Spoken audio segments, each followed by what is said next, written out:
आम्ही बालरथ स्कीम आम्ही बंद करूंक ना. आम्ही नवीन आनीक जांकां एडिशनल बसी जाय पळय न्ही रे त्यो दिवच्यो ना म्हटल्यार बालरथाची स्कीम सुरू आसा. बालरथाचे पयशे तांकां दिवपाचे तशेंच दिता.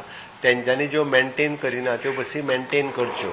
ओके, नवीन बसीस दिवपाच्यो आसा त्यो म्हणजे रिप्लेस करपाचेर आम्ही वर्किंग करता. ज्योची हे जाली म्हणजे व्हॅलिडिटी सोंपली, बट एक रिस्पॉन्सिबिलिटी मॅनेजमेंटान घेवपाक जाय.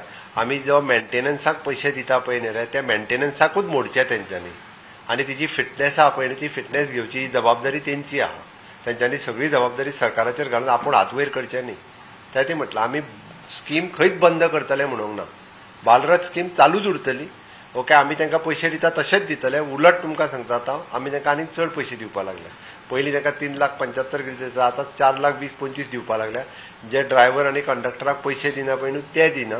आम्ही सरळ सरळ त्यांचे अकाउंट ओपन करा, तांच्या अकाउंटाचेर पयशे घाला. आम्ही तांकां 6 म्हयने एडवान्स पयशे दिता. जर ड्रायव्हर आनी जर कोण उरना पळय न्ही जाल्यार ती तेंची चुकी आहा मॅनेजमेंटाची, आमची न्हू. ओके, आणि तेंच्यांनी आतां अकाउंटारूच तेंचे पयशे घालपाक जाय. तांकां जाय तेन्ना काडून उडोवपाक आनी हें करपाक मेळचो ना. तेंच्यांनी जर आमकां सगळें युटिलायझेशन दिली जाल्यार 6 म्हयने एडवान्स पयशे दिता आमी. ती तेंच्यांनी सपोज ही रिप्लेस केली आनी नवीन सुद्दां घातली तेंचे पयशे चालू उरतले.